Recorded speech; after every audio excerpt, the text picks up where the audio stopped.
क्या ये सच नहीं हम एक भिखारी मुल्क थे, पूरी दुनिया हमें मंगता समझती थी, लेकिन हमने अब वजीर आजम को भी चंदे पर लगा दिया। ये भी अब दिल खोल कर दें की सदा लगा रहे हैं, और लोग इसके बाद जब कहते हैं खुदा खौफी करे तो जवाब आता है वजीर आजम कौन सा अपनी ज़ात के लिए मांग रहे हैं।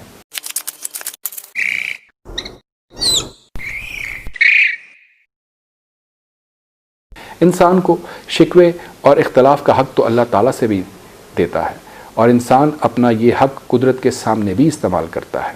लिहाजा मैं अपना ये हक़ आज मौलाना के सामने भी इस्तेमाल करूँगा। मुझे यकीन है मौलाना मेरे इशारिया 1% सच का बुरा नहीं मानेंगे। वज़ीर आज़म हाउस में टेलीथॉन थी। मेरे सहाफ़ी और एंकर दोस्तों ने वज़ीर आज़म के साथ मिलकर चंदा मांगा, और अल्हम्दुलिल्लाह पूरी दुनिया से 55 करोड़ रुपए के वादे नाजिल हुए, जबकि टेलीथॉन पर चैनल्स का 1 अरब रुपए का कमर्शियल टाइम खर्च हुआ।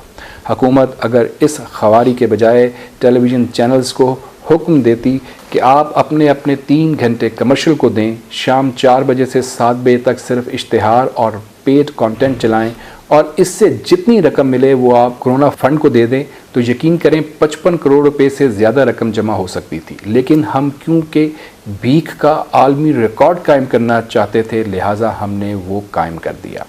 कोरोना इस वक्त 210 मुल्कों में है, लेकिन हमारे वज़ीर आज़म दुनिया के वाहिद हुक्मरान हैं जिन्होंने लॉकडाउन में फंसे लोगों से चंदा मांगा, और आखिर में सिर्फ 55 करोड़ रुपए के वादे मिले। मुल्क में रोज़ इससे दोगुना टोल टैक्स जमा हो जाता है। हुकूमत ने आखिर में चंदे में बरकत डालने के लिए मौलाना तारिक जमील को भी टेलीथॉन में झोंक दिया, और मौलाना ने दुआ से पहले पूरी कौम को मीडिया समेत झूठा करार दे दिया। मैं मौलाना की ऑब्जर्वेशन की तौहीन नहीं करता। मौलाना जानते हैं कौम में तबलीगी जमात के 1 करोड़ कारकुन भी शामिल हैं। अगर पूरी कौम झूठी है तो फिर ये मुबल्लिग सच्चे कैसे हो सकते हैं। पीछे रह गया मीडिया, तो मैं मीडिया वर्कर की हैसियत से चंद सच सामने रखना चाहता हूँ। मौलाना ख़ुद फैसला कर लें हम लोग कितने झूठे हैं। हमने चीन को $250 मिलियन की इमदाद और $500 मिलियन की ग्रांट पर तैयार कर लिया था। हम वज़ीर आज़म मियाँ नवाज शरीफ को चीन ले गए।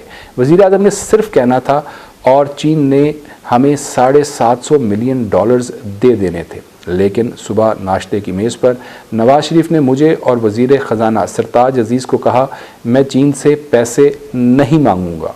मुझे नवाज शरीफ से बच्चों जैसी हरकत की तवक्को नहीं थी। मुझे वज़ीर आज़म के तर्ज़ अमल पर बहुत अफसोस हुआ।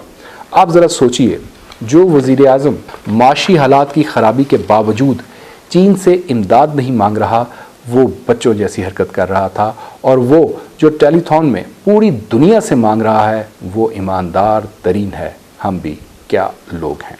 ये वफाकी वज़ीर उमर अयूब के वालिद गौहर अयूब का लिखा हुआ सच है, और मैं ये सिर्फ रिप्रोड्यूस कर रहा हूँ। लेकिन मुझे आज सारा दिन जितनी गालियाँ पड़ेंगी मौलाना उनका तसव्वुर भी नहीं कर सकते, और हम लोग इस फ़ज़ा में सच बोलते और लिखते हैं। मौलाना ख़ुद इस चैनल के मालिक का नाम नहीं ले रहे जिसने कहा था चैनल बंद हो सकता है लेकिन झूठ नहीं रुक सकता। लेकिन वो लोग जो रोज़ जाबिर हुक्मरानों के सामने पूरे नाम लेकर सच बोलते हैं वो सारे के सारे झूठे हैं। सच तो ये है इस मुल्क में सच को मशकूक बना दिया गया है। हम जनरल परवेज़ मुशर्रफ, शौकत अज़ीज़, आसिफ अली ज़रदारी और मियाँ नवाज शरीफ के अच्छे कामों का एतराफ़ भी करें तो पाकिस्तान तहरीक इंसाफ के ऑफिशियल पेजेस से गालियों के दहाने खुल जाते हैं। मौलाना ये भी छोड़ दें, सिर्फ ये बता दें क्या ये सच नहीं हम एक भिखारी मुल्क थे, पूरी दुनिया हमें मंगता समझती थी, लेकिन हमने अब वज़ीर आज़म को भी चंदे पर लगा दिया। ये भी अब दिल खोल कर दें की सदा लगा रहे हैं, और लोग इसके बाद जब कहते हैं खुदा खौफी करे तो जवाब आता है वज़ीर आज़म कौन सा अपनी ज़ात के लिए मांग रहे हैं। हमने मुल्क में अपनी आँखों से बड़े बड़े दिलचस्प वाक़यात देखे हैं, लेकिन ये मंज़र पहली मर्तबा देखा। अब्दुल सत्तार ईदी के साहबजादे फैसल ईदी खुद लोगों से चंदा लेकर चंदे का चेक बनाते हैं, और ये चेक वज़ीर आज़म को दे देते हैं, और वज़ीर आज़म वो वसूल भी कर लेते हैं। और वज़ीर आज़म ख़ुद डेओस में खड़े होकर कह देते हैं मेरा ये दौरा मेरे दोस्त इमरान चौधरी ने स्पॉन्सर किया था। और ये सच की इस फहरिस्त के वो इशारिया 1% सच हैं जो जबर के इस मौसम में भी मीडिया ने बोले। लेकिन तारीख़ की ईमानदार तरीन हुकूमत क्या करती है? ये रिपोर्ट्स लीक होने के बाद हमने रिपोर्ट जारी कर दी, हमने रिपोर्ट जारी कर दी का डंडोरा पीटना शुरू कर देती है। और बस मौलाना साहब, ये क्या जुनून है, ये क्या इश्क है जिसमें रोज़ लैला नज़र आता है और मजनू नज़र आती है, हो रहा है और अहले ईमान तमाशा देख रहे हैं। मैं आखिर में ये मानता हूँ कि अल्लाह ताला ने पहली मर्तबा दुनिया के एक इंसान के लिए अपना असूल बदल दिया। अल्लाह कुरान में इरशाद फरमाता है, हम जालिमों में से बाज़ को बाज़ पर हुक्मरान बना देते हैं। देखिए, जो मैंने अल्फाज कहे वो मैंने या तो मौलाना के अपने अल्फाज थे, या जो बहसियत एक आलिम दीन जो मैं तवक्को करता हूँ एक आलिम दीन से। लेकिन सच बोलना तो मैं समझता हूँ ये हमारे ऊपर लाजिम भी है और फ़र्ज़ भी। और अगर हम सच बोलना बंद कर दें तो फिर हमें मीडिया पे आना बंद कर देना चाहिए। मैं चैलेंज करता हूँ कि आज तक जितनी बातें हमने की हैं उनमें से कोई एक बात भी झूठ साबित कर दे, हम मीडिया पे आना हमेशा के लिए बंद कर देंगे। कोई एक जुमला भी वो जिसे कहते हैं ना फिलबदी बोलते हुए कोई वर्ड मिस हो जाना, कोई आप कहना चाह रहे थे अमेरिका, मुंह से निकल गया आपके इटली, ऐसी गलतियां तो हो सकती हैं। लेकिन जानबूझ के हमने कोई झूठ बोला हो कोई एक भी इतने सालों में, तो मैं जर्नलिज्म से हमेशा के लिए किनारा कशी कर लूँगा और मीडिया ऑफिसेज अपने बंद कर दूँगा। क्योंकि सच बोलना आज का जुर्म ठहर चुका है, जैसे इबादत करना आज का जुर्म ठहर चुका है। हम कभी सोचा करते थे, हम किससे सुना करते थे कि एक वक्त आएगा जब मस्जिदें गैर आबाद हो जाएंगी, लोग इबादत से दूर चले जाएंगे, हर घर में नाच गाना आ जाएगा। तो हम कहा करते थे यार ये किससे कहानियाँ हैं, ये कैसे मुमकिन है कि अरबों मुसलमान दुनिया में है और मस्जिदें गैर आबाद हो जाएंगी, हर घर में नाच गाना आ जाएगा, ये कैसे मुमकिन है। आज माशाल्लाह हर घर में नाच गाना तो बाकायदगी से आ चुका है और उसका एहतमाम किया जाता है। टीवी 24 घंटे चल रहा है, घर तो छोड़ें, हमारे तो हर वक्त हाथों में नाच गाना मौजूद है। और मस्जिदें गैर आबाद हो जाएंगी, मंदिर गैर आबाद हो जाएंगे, इबादत गाहें गैर आबाद हो जाएंगी, वो तो हुकूमत डंडे के जोर पे करवा रही है। तो ये तो पूरी दुनिया में है ना सर, ये हमारे यहाँ तो वक्त जो है मुझे ऐसे लगता है कि इबादत के कबूल होने का वक्त गुजर गया है, अब सज़ा का वक्त आ रहा है और लोगों को अब सज़ा के लिए तैयार हो जाना चाहिए।